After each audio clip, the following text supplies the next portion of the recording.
By 10 o'clock that morning, the wedding clerk called our names for the second time. Ethan Walker. Claire Bennett. Only one of us answered. At 11 o'clock, the civil ceremony office asked whether they should release our reserved wedding slot. At noon, the Nevada sun stretched through the glass walls of the Clark County Marriage License Bureau until it touched the hem of my white dress. My groom still hadn't arrived. 27 calls, 27 trips straight to voicemail. That was the moment I stopped wondering whether something terrible had happened and started wondering whether something worse had happened instead.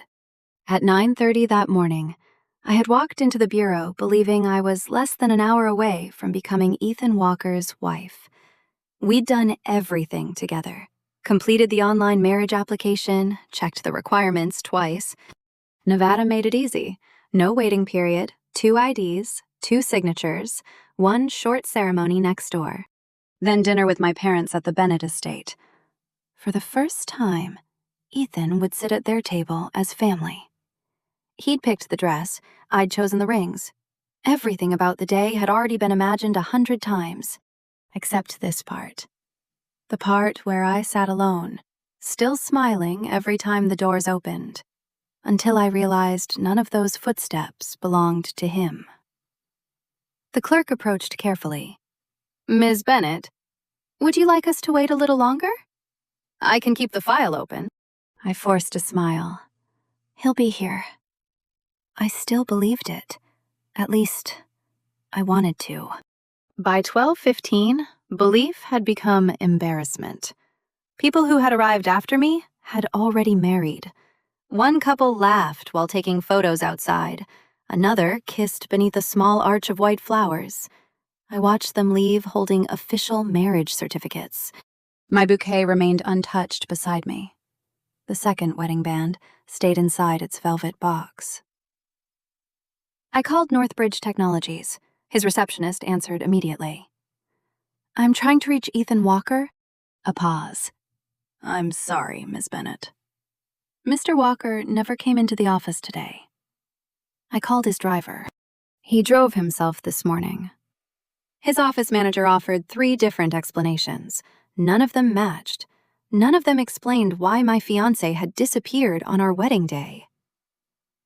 At 1:03 p.m., my phone vibrated. Not a message from Ethan. An Instagram story, posted by his executive assistant, Maya Reed. I almost didn't open it. Almost. Then I did. The world stopped moving. Ethan sat on a small sofa inside Maya's apartment. A luxury fruit basket rested beside him. Fresh flowers leaned against the wall. He smiled while carefully peeling an orange for an elderly woman. Maya stood beside him, holding his arm naturally, comfortably, like she'd done it 1,000 times. The caption read, "Family pressure got intense. Thank you to the world's kindest boss for pretending to be my boyfriend today. Grandma finally agreed to take her medicine." I read it again and again, waiting for another sentence. Something that explained why my fiancé had become another woman's boyfriend instead of my husband. Nothing changed. That morning, he'd texted me, "I'm already on my way. Don't be nervous." Apparently, he had been telling the truth. He was on his way. Just not to me. The clerk returned quietly. "I'm sorry. If your co-applicant doesn't appear, we'll have to cancel today's application." She waited, giving me time to change my mind. I opened the ring box. The engagement ring sparkled beneath the fluorescent lights. 7 years, reduced to 1 piece of metal. 7 years earlier, I'd been hiding behind the university bleachers, trying not to cry loudly enough for anyone else to hear. I'd entered the Bennett family through foster care at 12. No matter how much love my adoptive parents showed, there were always people who whispered that I wasn't really one of them. That afternoon, a group of girls decided reminding me of that would be entertaining. I didn't fight back. I simply hid. Then someone sat beside me. Not too close, just close enough. He handed me a tissue. "You don't have to pretend you're okay." That was Ethan. He didn't ask why I was crying. He didn't tell me to ignore them. He simply stayed until I stopped feeling alone. Years later, when he started Northbridge Technologies, I stood beside him exactly the same way. We lived in an apartment where the heater barely worked. I'd rewrite investor presentations until 3 in the morning, correct financial models, call potential clients, introduce him to people who trusted my judgment. When investors dismissed his company, I defended it. When he doubted himself, I reminded him why he'd started. I invested nearly every meaningful dollar I'd saved, not because I expected anything back, because I believed one day we'd look at each other and say, "We built this together." Today was supposed to be that day. Instead, I was sitting alone in a wedding dress while my fiancé played another woman's boyfriend. "Ms. Bennett?" The clerk's voice gently pulled me back. "Should I release your ceremony reservation?" I looked once more at Ethan's photo, his smile, Maya's hand wrapped around his arm, the flowers he'd never brought to me. Then I closed the ring box. "Cancel it." My voice sounded calmer than I felt. "We're not getting married today." The clerk nodded sympathetically and walked away. I stared through the glass toward Las Vegas Boulevard. For the first time in 7 years, I wasn't wondering how to save my relationship. I was wondering why I'd spent so many years believing someone who truly loved me would ever make me wait like this. "Claire." A familiar voice spoke behind me, low, steady. I turned. Adrian Hayes stood near the entrance in a dark overcoat, carrying a lunch bag my mother had asked him to deliver. He'd just arrived from New York. His assistant waited several steps behind him. His eyes moved from my wedding dress to the empty chair beside me, then to the Instagram story still glowing on my phone. He didn't come. It wasn't a question. I quietly locked my phone. He chose to be someone else's boyfriend today. Adrian didn't curse Ethan. He didn't tell me everything would be okay. He simply placed the lunch on the table in front of me. "You haven't eaten. Eat first. I'll take you home afterward." That simple kindness almost broke me, because for the first time all day, someone wasn't asking me to keep waiting. I looked at him. Then, without fully understanding why, I remembered something he'd said over dinner a month earlier. If his grandfather kept forcing blind dates on him, he'd eventually find someone he trusted, sign a fair prenup, and build a practical marriage instead. I held his gaze. My heartbeat became strangely calm. "Adrian, do you still need a wife?" For the first time since he'd walked in, his expression changed. The entire marriage bureau disappeared into silence. He looked at me for a long moment, then asked quietly, "Claire, are you asking because you want a future, or because you want to punish your past? Are you asking because you want a future, or because you want to punish your past?" The question settled between us, not dramatic, not accusatory, just honest. Adrian wasn't asking because he doubted me. He was making sure I wasn't about to make the biggest decision of my life for the smallest reason. I looked down at the untouched bouquet in my lap. I don't know. It was the first completely honest thing I'd said all day. I know I'm hurt. I know I'm angry. I know I can't marry Ethan anymore. I met Adrian's eyes again. But I don't know who I become after today. He didn't answer immediately. Instead, he pulled out the chair beside me, sat down, leaving one empty chair between us, giving me space, not distance. "If you don't know," he said quietly, "then don't answer me." I frowned. What? Go home. Sleep. Cancel everything. If tomorrow you still want to ask, I'll still be here. I stared at him. He was giving me an escape. Not because he didn't care, because he respected what this decision would cost. My phone vibrated again. Ethan calling. For a second, my heart reacted before my mind did. 7 years of habit. I almost answered. Almost. Instead, I watched the screen until it stopped ringing. A second later, a message arrived. Claire, please don't leave. I can explain everything. Then another. I'm on my way now. I smiled, not because it was funny, because somehow he still believed I was the one waiting. Adrian didn't ask what the message said. He didn't lean toward my phone. He simply noticed my expression. Bad news? Worse, I whispered. It's predictable. 10 minutes later, the glass doors slid open. Ethan ran inside, tie loosened, hair messy, breathing hard. He looked exactly like a man who'd sprinted across half the city. His eyes found me instantly. Relief flooded his face. Claire. He hurried toward us. I'm sorry. There was an emergency. I know, I answered calmly. He froze. You know? I unlocked my phone, turned the screen toward him. Maya's Instagram story filled the display. His face drained of color.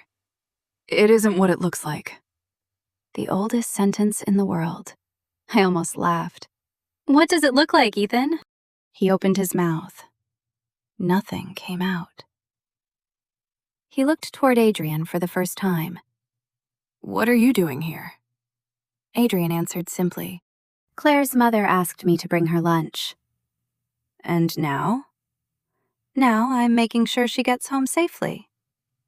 No challenge, no sarcasm, just a statement. That somehow irritated Ethan even more. You can leave, Ethan said without taking his eyes off me. I'll take care of my fiancé. Adrian didn't move. Instead, he looked at me. Not Ethan. Me. Claire? One word, one question, one choice. He wasn't deciding for me. He was reminding everyone in the room that I still had the right to decide. I looked at Ethan. No. His eyebrows lifted. No?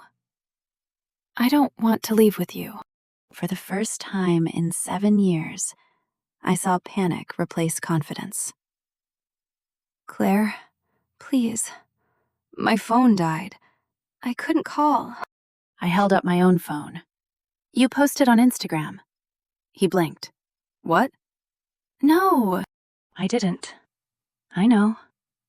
Maya did. His shoulders relaxed slightly. As soon as I saw it, I drove straight here. So you only came after realizing I'd find out. The words hit him harder than I expected. Because they were true. He ran one hand through his hair. Listen to me. Maya's grandmother thinks she's dating someone. She stopped taking her medication. She said she'd only continue treatment if she believed Maya wasn't alone. I listened. He continued quickly. Maya begged me. It was supposed to take 20 minutes, that's all. Then her grandmother had a panic attack. The doctor asked everyone to stay calm. I couldn't just walk out. His voice cracked.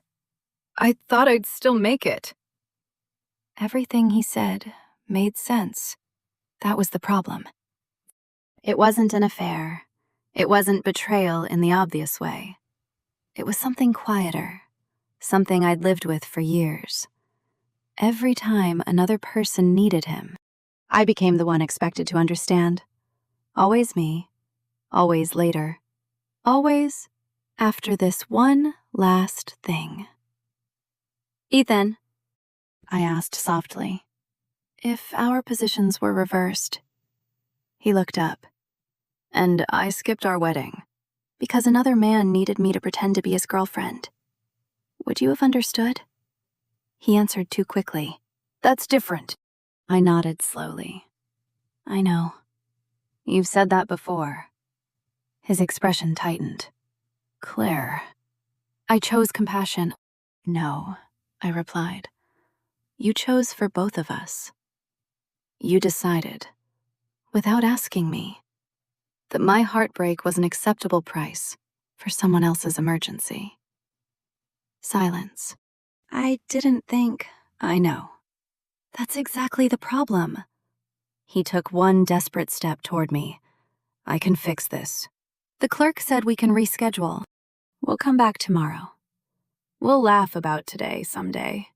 His voice softened. I promise.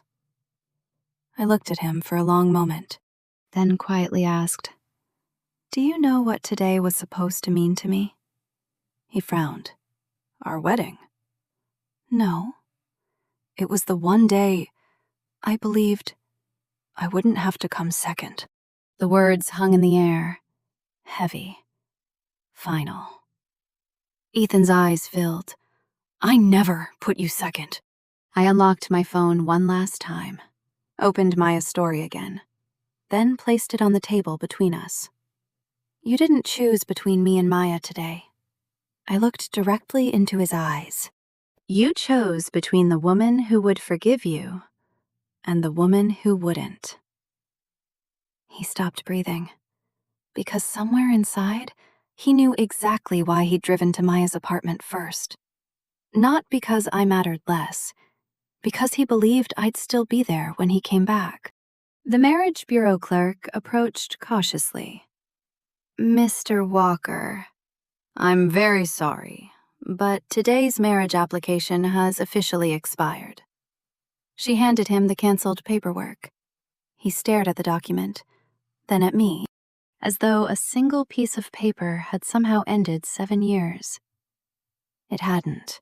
The paper simply caught up to a decision he'd already made hours earlier. Then, before Ethan could speak again, my phone rang. It was my mother. I answered. Her voice was gentle. Sweetheart, there's something you need to know. I frowned. What happened? She hesitated, then quietly said, Ethan wasn't the only person who chose someone else today. My heart skipped. What do you mean? The Bennett board just called. They've received a formal request asking them to postpone your appointment as CEO. I froze. Who filed it? A long silence. Then my mother spoke one name. Maya. Maya. My mother's voice echoed through the phone. I thought I'd misheard. Maya? Ethan's assistant? Yes. The words barely left my lips. Around me, everything seemed to pause. Even Ethan noticed the change in my face. What happened? I didn't answer him. I kept listening. The board received the request about 40 minutes ago. My mother sounded unusually careful. They wanted to wait until after your wedding before telling you. I laughed once. A quiet, exhausted laugh. Well, that won't be necessary anymore. Silence. Then she continued. The request doesn't accuse you of misconduct. It questions whether promoting you now creates a conflict of interest because of your engagement to Ethan. I frowned. What does Ethan have to do with Bennett Holdings? Nothing. She paused. That's why this is strange. I slowly lowered the phone. My eyes met Ethan's. He immediately knew something was wrong. What is it? I asked only one question. Did you know Maya contacted the Bennett board? His expression emptied. What? Answer me. I have no idea what you're talking about. I searched his face. No hesitation. No calculation. Only confusion. I believed him. That frightened me even more. I turned back to my mother.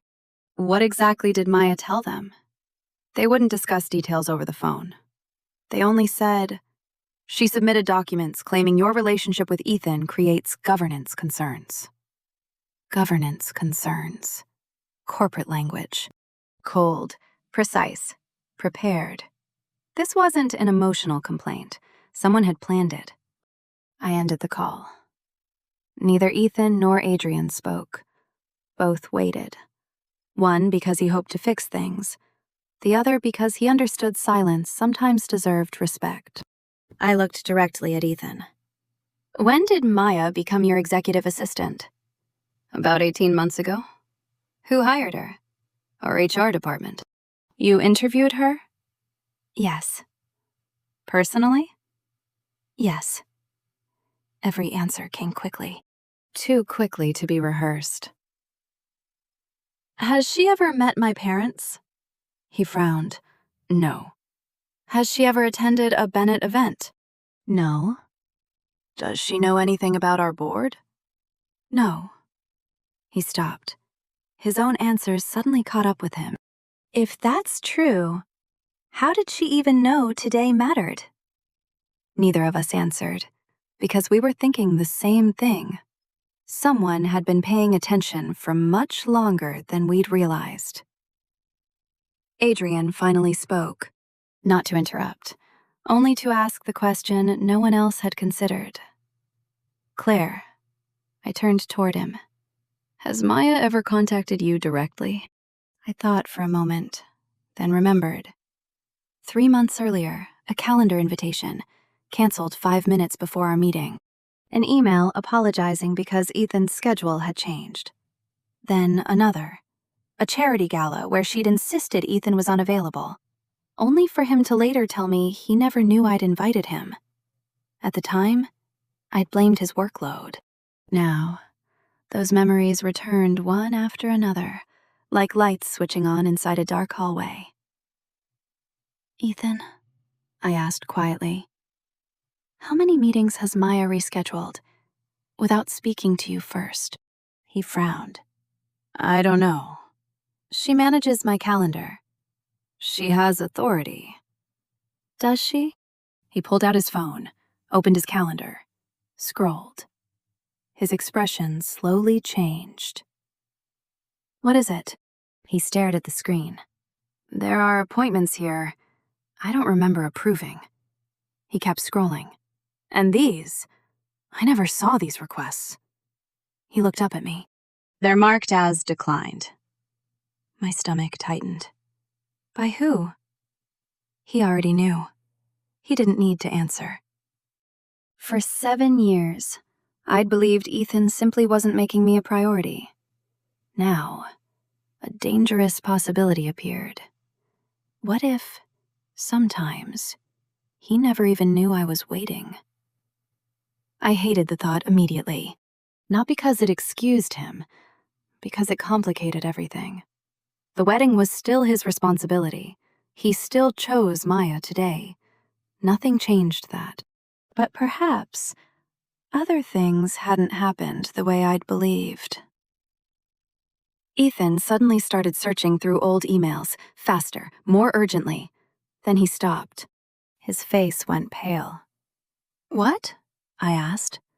He slowly turned the phone toward me. An email from 8 months earlier. From Claire Bennett. Subject, anniversary dinner. I frowned. "I never sent this." "I know." The message wasn't mine. The wording felt wrong. Too formal. Too distant. And the signature wasn't the one I always used. At the bottom, someone had replied from Ethan's account. "Sorry. Board meeting. Rain check."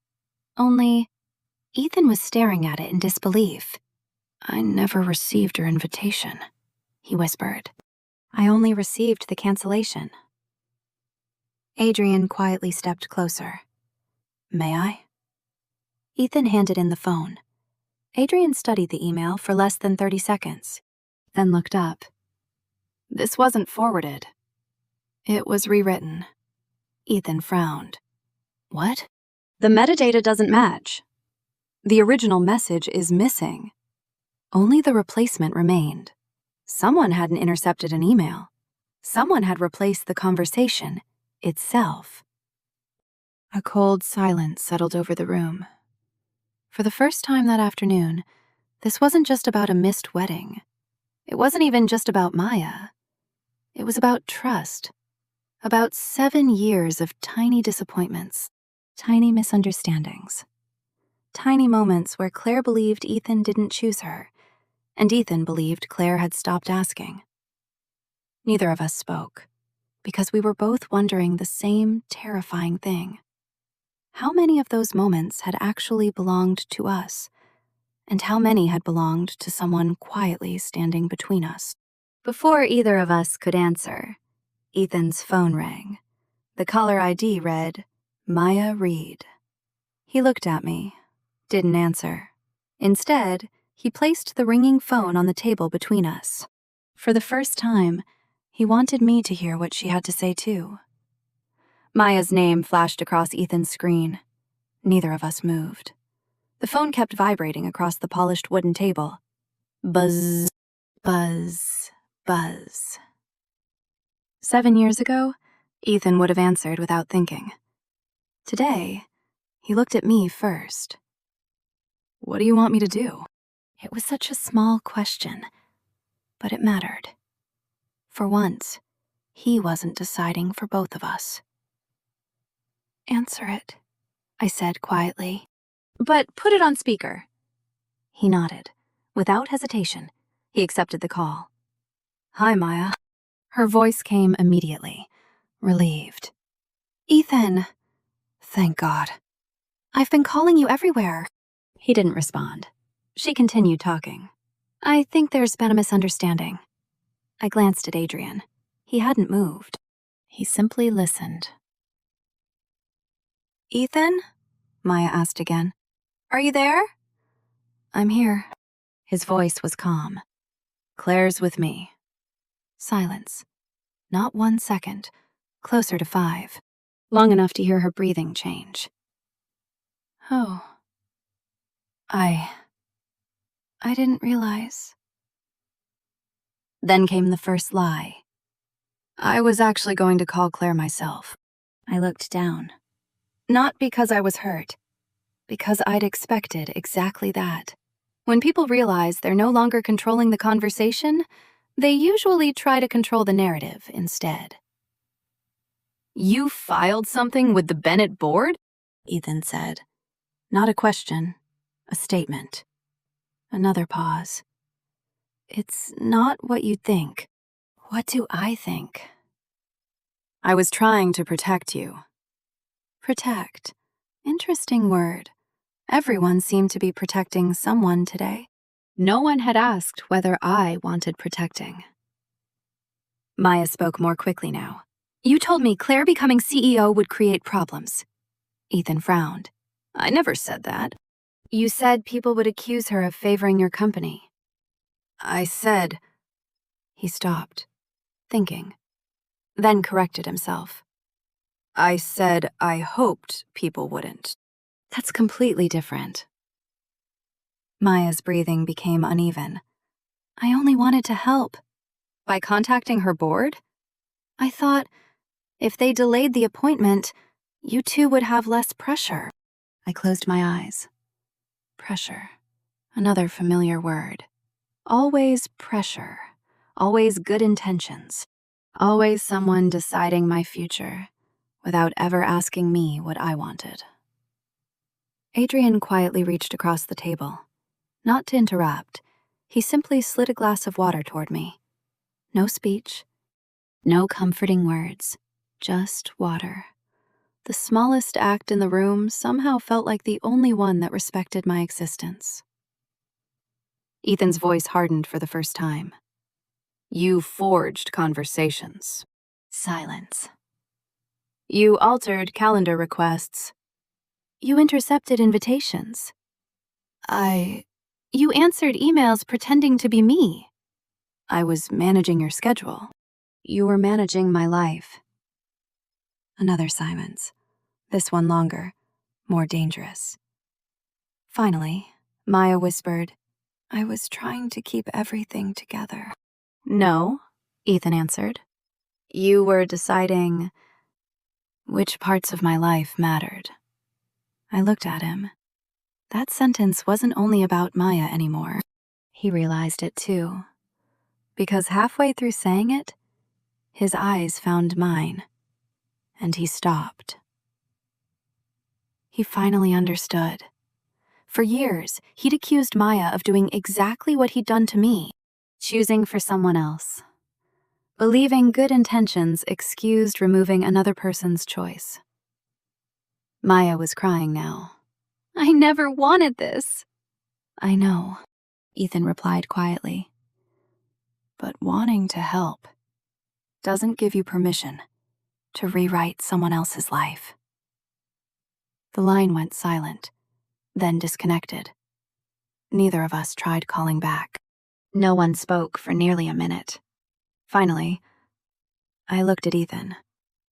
How much of this did you really not know? He answered honestly, I don't know anymore. That was the first answer all day that didn't sound like an excuse. Adrian stood. I'll wait outside. Ethan looked surprised. You don't want to hear this? Adrian shook his head. This part belongs to the two of you. He looked at me. If you need me, I'll be exactly where you left me. Then he walked out of the room, closing the door quietly behind him. Not claiming space, leaving it. I turned back to Ethan. So, now what? He laughed once, empty. I honestly don't know. I've spent the last hour thinking I lost you because I chose Maya today. He rubbed both hands across his face. Now I'm wondering, how many times before today, someone else made choices neither of us even knew about? I nodded slowly. It changes things. Hope appeared in his eyes, only for a second. Then I finished the sentence. But it doesn't change today. His shoulders fell. I know. You still chose to go to Maya. Yes. You still left me alone. In a wedding dress. Yes. You still believed I'd understand. Another quiet nod. Yes. No excuses. No explanations. Only ownership. It was the first time all afternoon he wasn't trying to reduce what he'd done. He reached into his jacket, slowly removed the engagement ring I'd slipped into his pocket weeks earlier so he wouldn't forget it. He stared at it for several long seconds. I carried this all morning, he whispered. I was thinking about the vows I'd written. He smiled bitterly. I never imagined I'd be standing here, trying to explain why I wasn't there to say them. He placed the ring gently on the table between us. I'm not asking you to forgive me. I don't deserve that. He looked directly into my eyes.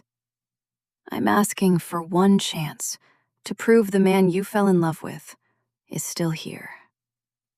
I looked at the ring, then at the empty chair Adrian had left behind. For the first time all day, I realized I wasn't choosing between two men anymore. I was choosing between two completely different definitions of love.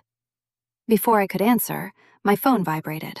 This time, it wasn't Maya. It was my father. There was only one sentence in his message.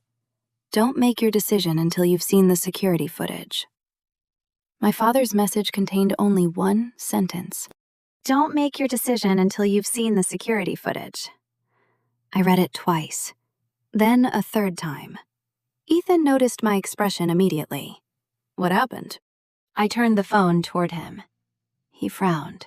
Security footage. 20 minutes later, we were sitting inside a private conference room at Bennett Holdings. My father, my mother, our family attorney, the head of corporate security. Adrian waited outside, not because anyone asked him to, because he understood this wasn't his story to interrupt. It was mine to finish. The security director placed a laptop on the table. I wasn't sure this mattered until your father called. He clicked play. The timestamp appeared. 8:41 a.m. Northbridge Technologies, Executive Lobby. The first video showed Ethan walking toward the elevators. Wedding suit, garment bag, ring box in his jacket, phone in his hand. Exactly where he should have been. Exactly when he should have been leaving for our ceremony. Then Maya appeared. Running. Crying. She grabbed Ethan's arm. No audio. Only images. She looked terrified. She kept pointing at her phone, then toward the parking garage. Ethan stopped walking, looked confused, looked at his watch, then followed her. The video ended. No one spoke, because it matched what Ethan had told us. He hadn't gone looking for Maya. She had come to him. The second recording began. Parking garage. Different camera. Maya talking rapidly. Ethan trying to call someone. Me. The call log confirmed it. Unanswered. Then another. And another. His screen showed my name over and over. My stomach tightened. I never got those calls. The security director nodded. We checked. They never reached your phone.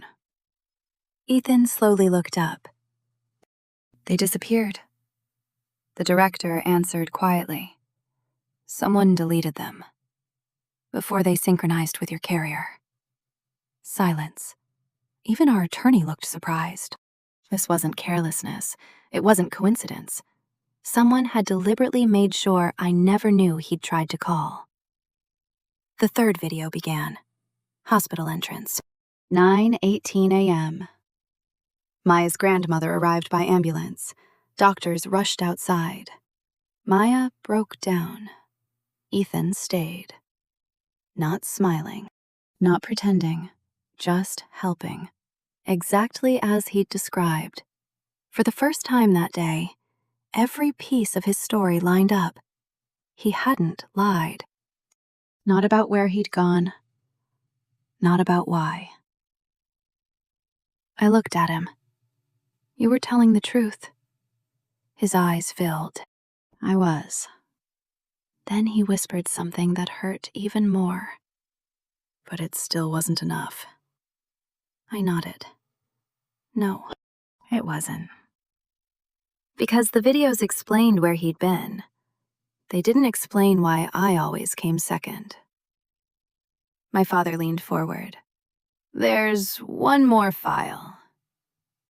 The final recording appeared. Timestamp, 7:52 a.m. 40 minutes before Maya stopped Ethan in the lobby. Security footage from Northbridge's executive floor. Maya entered Ethan's office carrying coffee. She smiled, set the cup on his desk. Then, thinking no one was watching, she picked up his phone. Less than 30 seconds, her fingers moved quickly. She opened something, deleted something, typed something else, returned the phone, then stepped away just before Ethan walked back into the room. The video stopped. No one moved.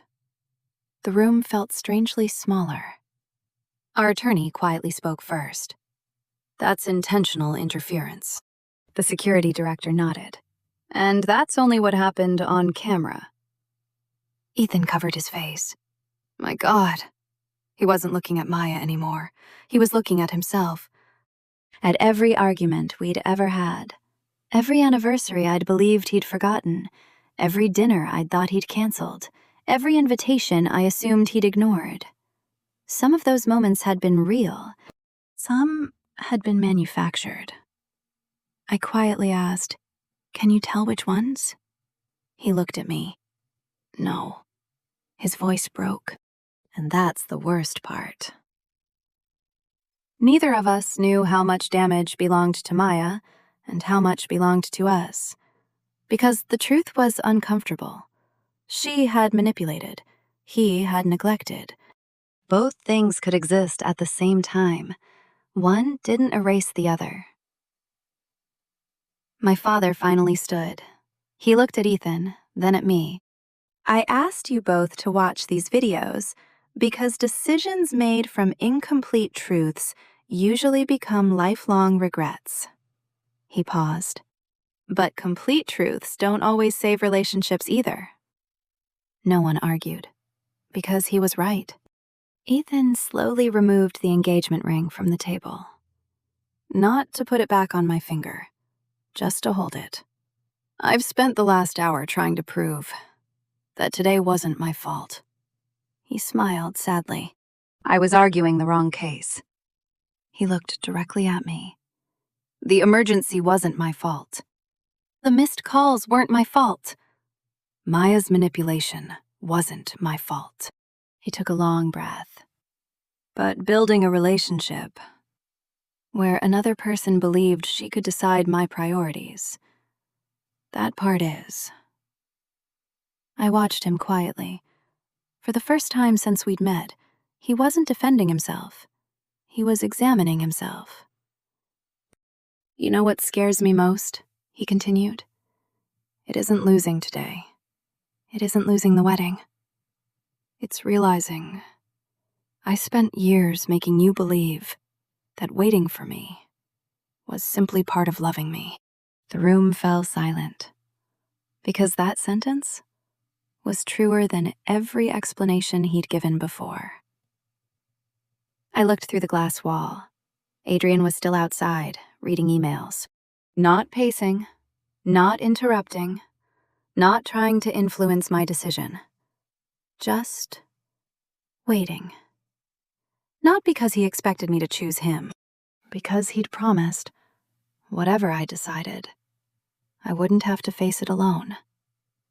I turned back toward Ethan. For the first time all day, I finally understood the real choice in front of me. It wasn't choosing between two men. It was choosing between the life I already knew and the possibility of a completely different one. Before I could speak, the conference room door opened. The security director stepped back inside. His expression had changed. We've just recovered another deleted file. He looked directly at Ethan. I think you need to hear what Maya said when she believed no one would ever listen. The security director placed a pair of wireless headphones on the table. We recovered the recording from a deleted voice memo. It wasn't meant to be saved. It synced to the company's cloud account before it was erased. No one spoke. He pressed play. Maya's voice filled the quiet room. I know he'll be angry. A pause. But he'll forgive me. Another pause. He always does. Paper rustled in the background. Then, the sentence that changed everything. If Claire becomes CEO, he'll never leave Bennett Holdings. He'll never start his own expansion. He'll always choose her company first. A man's voice asked, So why interfere? Maya answered without hesitation. Because someone has to protect his future, even if he hates me for it. The recording ended. Silence. Not because Maya loved Ethan, not because she wanted him, but because she'd quietly decided she understood his future better than he did. The same mistake, different person. She had removed his right to choose because she believed her judgment was superior to his. Ethan leaned back in his chair. I hired someone who slowly started making decisions for me. He laughed once, a tired, hollow sound. And I never noticed, because I'd spent years doing the same thing to Claire. No one interrupted him. There was nothing left to argue about. He had finally reached the truth on his own. My father closed the laptop. I've seen businesses survive worse than this. He looked at both of us. But marriages rarely survive when people keep confusing love with permission. The room slowly emptied. Our attorney left first. Then security. Then my parents. Before my mother walked out, she squeezed my hand gently. No matter what you choose the life where you never have to disappear to keep someone else comfortable. Then she closed the door behind her. Only Ethan and I remained. For several minutes, neither of us spoke. Finally, he broke the silence. "I've been thinking about the first day we met." I smiled faintly. "The university library. You couldn't reach the top shelf." He laughed at me. "Because I used a chair instead of asking for help." He nodded. "You told me you hated depending on people." I remember. He looked down. "And somehow, I spent 7 years turning you into someone who waited for my permission to be disappointed." I felt tears reach my eyes, not because he was apologizing, because he finally understood what had actually broken us. It wasn't one missed wedding. It was hundreds of tiny moments where my feelings became something to postpone. "I love you," he whispered. "I know. I probably always will." "I know. But love isn't what we're missing anymore." He nodded slowly. "Trust." I shook my head. "No." "Choice," he frowned. "You stopped letting me choose what mattered to me. You chose my schedule. You chose what I should understand. You chose which disappointments were reasonable. You even chose that I'd still be waiting when you came back." He closed his eyes. "I did." Outside the conference room, I saw Adrian standing near the windows overlooking downtown Las Vegas. He wasn't watching us. He was reading through documents on his tablet, giving me privacy without ever leaving. "I need to ask you something," I said. Ethan nodded. "If I walk out that door, will you ask me to stay?" He looked at me for a long time. Then, for the first time in 7 years, he answered without trying to persuade me. "No." A tear rolled down his face. "Because if you stayed today, it should only be because you freely chose me." He smiled sadly. "And I haven't earned that." Something inside me finally settled. Not because the pain disappeared, because the uncertainty did.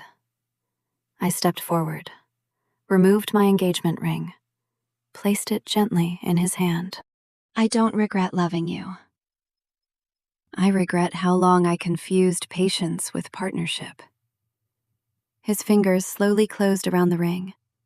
He didn't try to give it back. "I hope one day," he whispered, "someone loves you the way you deserved all along." I smiled through my tears. "I hope one day you become the man who no longer asks the people he loves to wait." Neither of us kissed. Neither of us hugged. Some endings deserve silence more than speeches. I walked out of the conference room. Adrian immediately looked up. He searched my face, not my hands, not the missing ring, just my face. "You okay?" 3 simple words. No assumptions, no pressure. I laughed softly. "No." He nodded. "Would you like some company anyway?" I looked at him, then realized something. Every important decision that day, someone had tried to make for me. Except him. He never once asked me to choose him. He only kept choosing to respect me. 6 months later, Northbridge Technologies had recovered from the scandal. Maya resigned after admitting to manipulating executive communications and board correspondence. Ethan implemented policies ensuring no assistant would ever again control executive communications without independent oversight. Not because of the company, because he'd finally understood what unchecked trust could cost. I accepted the CEO position at Bennett Holdings. Not because I'd won, because I'd finally stopped apologizing for taking up space in my own life. Almost a year later, Adrian invited me to dinner. Not as an obligation, not as a rescue, just dinner. Halfway through dessert, he reached across the table. Not for my hand, for the dessert menu. You skipped ordering your favorite. I laughed. I wasn't hungry. You always say that. When you've had a difficult week. I stared at him. How did you know? He smiled. I paid attention. Nothing more. Nothing dramatic. Just attention. Sometimes, that's what love sounds like. Months later, when he eventually asked me to marry him, it wasn't during a crisis. It wasn't to save me. It wasn't because someone else had failed. It was on an ordinary evening, after we'd built something neither of us had to earn through sacrifice.